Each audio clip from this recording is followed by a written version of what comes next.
Olá a todos, eu sou o Damon Carvalho, Head e gestor responsável pelos fundos macro da Claritas. Vamos falar hoje dos fundos Claritas Red, Claritas Total Return, Claritas Inflação Institucional, Claritas Institucional e Claritas Advisory no mês de fevereiro, bem como o nosso cenário perspectiva e portfólio atual nos fundos. Bom, pessoal, o mês de fevereiro foi um mês onde a gente teve mais uma vez uma continuidade do cenário de janeiro, ou seja, a economia americana ditando o ritmo do mundo, com uma economia americana muito forte, com dados econômicos muito fortes, inclusive com PIB mostrando um consumo bastante forte, uma certa acomodação na parte de serviços, de produção industrial, mas ainda assim a gente teve uma revisão de PIB do ano 2024 para cima nos Estados Unidos, e isso consequentemente levou a uma reprecificação na curva de juros americana, que continuou a tirar os cortes do ano de 2024, chegando a precificar praticamente os dot plots de 75 basis points de corte a partir de junho, que é o nosso cenário base. Mas a gente teve uma curva de juros americana bastante forte, a gente teve o dólar ficando mais forte novamente, mais ou menos 1%, e continuamos a ver bolsas americanas bastante firmes. Esse cenário de atividade mais forte, reprecificação da curva de juros com cenários de cortes, acabou levando o Federal Reserve, o Banco Central americano, a mostrar que não tem pressa para fazer os cortes e sacramentar que os cortes devem acontecer a partir mesmo do segundo trimestre desse ano, ali da época do verão, ou seja, entre maio e junho. O nosso cenário base é junho. Com isso, a gente teve uma reprecificação de curvas globais como um todo, tanto na Europa quanto nos demais países globais. A gente teve uma reprecificação da curva de juros. Na Europa, a gente teve o ECB, o Banco Central Europeu, também viu aí uma inflação rodando um pouco acima do esperado, e a gente viu aí uma melhora na atividade até, mas dessa forma a gente viu um ECB também não tendo pressa em sinalizar os cortes, também deve acontecer ao longo do segundo trimestre. E quando a gente olha para a China, por exemplo, a gente vê que a China continua na sua toada de estimular a atividade, estimular a economia. A gente continua tendo PMIs acima de 50, continua falando de PIB acima de 4,6 neste ano, 2024. A gente vê o consumo em recuperação, o serviço em recuperação, mas a gente não... a gente teve até uma alta na Bolsa no mês passado, na China, mas a gente percebe uma interferência do governo chinês para poder sustentar os ativos de renda variável na China nesse momento. Então a gente ainda não tem a certeza da pulverização dessa retomada da alocação de investimentos na China, tá? Com isso a gente tem, com esse cenário global mais benigno para a gente, com os cortes a partir do começo do meio do ano, a gente acredita que o cenário de peak rates, ou seja, o cenário mais otimista de alocação de risco, deve continuar se materializando ao longo dos próximos meses. Aqui no Brasil não foi diferente. Quando a gente olha para o Brasil, a gente vê um cenário onde a nossa bolsa foi até que positiva, aí subiu 1%, apesar da gente ver bastante venda de estrangeiro, quase 10 bilhões de reais aí de venda de estrangeiro no mês passado na nossa bolsa, continuando o volume de vendas que a gente viu ao longo de janeiro. A gente teve um real próximo a 0,0, desvalorizando marginalmente, mas a gente teve a curva de juros voltando a precificar uma taxa terminal, uma taxa final de Selic superior a 9,5, entre 9,5 e 9,75. Isso, a gente acredita que isso se deve principalmente a esse cenário global, dado que quando a gente olha os motivos domésticos, a gente tem um ambiente doméstico bastante bem tranquilo, um ambiente fiscal. A gente começa a discutir rever a meta de déficit nominal zero para segundo trimestre. A meta de déficit a gente vê como não sendo revisada agora no mês de março, ou seja, não no primeiro trimestre, deve ser revisada no segundo trimestre apenas. E a gente continua a ver aí o ministro Haddad, a equipe econômica, focado em tentar melhorar esse primário, né, o resultado primário, para tentar atingir um déficit zero. Isso é muito positivo para o país. A gente teve aí revisão de PIB. Em termos de crescimento, a gente teve um PIB bastante ok no quarto trimestre ano passado, aí crescendo ficando estável, então o crescimento do PIB no ano passado foi na ordem de 2,9%, e a gente continua bastante confortável com o nosso PIB nesse ano de 1,6%, tem um viés ligeiramente de alta para esse ano.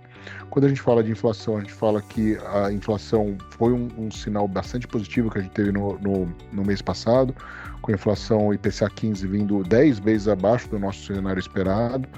Com isso, a gente revisou nossa inflação do ano 24 de 3,7 para 3,6, mas a abertura da inflação no mês passado ela foi ligeiramente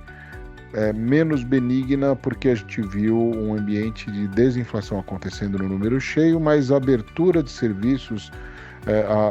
os subitens de serviços e os subjacentes, eles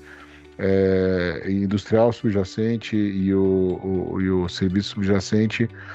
mostrando um pouco mais pressionados. Então isso acabou, de uma certa forma, levando a uma certa discussão, que é o que tem acontecido nesse momento, sobre se o Banco Central deve ou não mudar a sua vocalização da sua ata monetária, para tentar tirar essa perspectiva de sinalizar para o mercado os próximos cortes, os próximos 2 cortes nas próximas 2 reuniões. Na nossa visão, a gente acredita que é cedo para acontecer isso deve acontecer na reunião de maio, não deve acontecer agora na reunião de março, por nós acreditarmos que a gente tem uma curva, um ambiente bastante pouco volátil no Brasil, mesmo com todo esse cenário externo, com altas taxas de juros muito fortes nos últimos 2 meses. Aqui o Brasil passou incólume, com um real bastante bem comportado, com uma curva de juros bastante bem comportada, com financiamento às emissões do Tesouro bastante comportadas. Então a gente tem aí uma curva de juros bastante ancorada, com a inflação expectativa para o ano que vem cedendo fortemente, a inflação corrente também cedendo fortemente, então não há necessidade de sinalizar aí uma diminuição de pace ou um maior grau de liberdade neste momento, na nossa visão, porque a gente ainda vê uma Selic terminal vindo de 9% para baixo. Nosso cenário é de 8,75%, a gente tem uma Selic hoje ainda de 11,25%, ou seja, a gente está falando aí de 250 bases de corte de juros. Não há necessidade de, neste momento, a gente sinalizar qualquer tipo de mudança, de graus de liberdade para o Banco Central, porque a gente acha que o ciclo ainda a ser feito no Brasil é bastante grande. Dessa forma, a gente acredita que deve haver uma manutenção no comunicado, e a gente com isso acredita que o terminal rate mais próximo de 9% continua bastante bem ancorado. Com isso, a gente continua com posições aqui otimistas no book de juros nominal, principalmente. O book de juros de curto prazo, a gente continua com posições otimistas. Reduzimos marginalmente a nossa posição de juro real. A gente tem uma curva de juro real aqui no Brasil bastante pressionada, ainda com bastante falta de interesse, principalmente nas pontas mais longas. Então a gente reduziu um pouco a nossa posição de juro aplicada em juro real, aumentamos a nossa posição de book de juro nominal e começamos algumas apostas com esta precificação aí no cenário internacional de juros. A gente está com posições aplicadas aí em juros globais, principalmente Estados Unidos nesse momento. Estados Unidos, Canadá, alguma coisa no Japão, a gente estava mais tomado, reduzimos um pouco a posição tomada, então a gente está com um cenário de peak rates um pouco mais bem estabelecido como um risco maior do fundo. No book de moedas, a gente continua com uma visão de que o melhor para a economia americana deve ter passado, e a gente continua a ver esse cenário de corte de juros acontecendo ao longo do segundo trimestre bem precificado. Consequentemente, a gente acredita que o cenário até o final do ano deve ser um cenário onde a gente vê aí um dólar se desvalorizando em frente às principais moedas globais e também em frente a moedas emergentes. Em relação ao book, e a gente continua carregando posições de crosses nesse momento, ainda crosses entre países desenvolvidos e alguns crosses entre países emergentes, mas uma exposição net comprada em moedas contra dólar bastante pequena, bastante reduzida, mas mais proeminente comprado em real contra dólar americano, dentro deste book que compõe essa nossa visão aí de dólar um pouco mais fraco.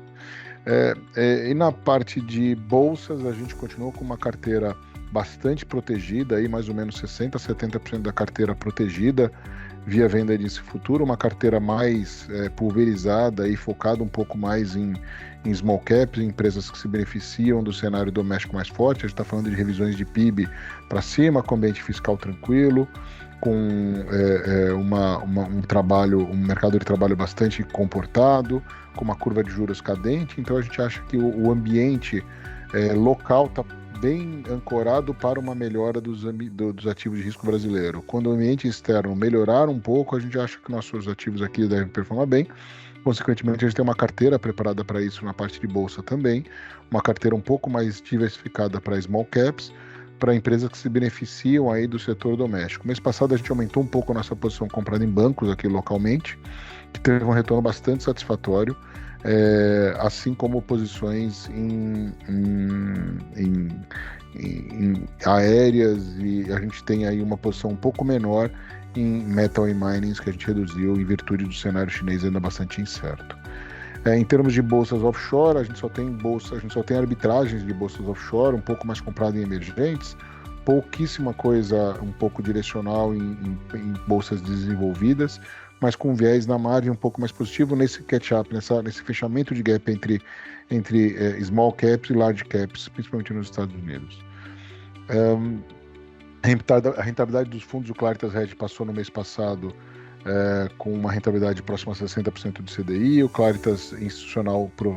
próximo a 90% do CDI, o Claritas Total Return também próximo a 60% do CDI, e o Claritas Advisor aí rodando por volta de 70% do CDI no mês passado, com o book de juros sendo o principal detrator aí de resultado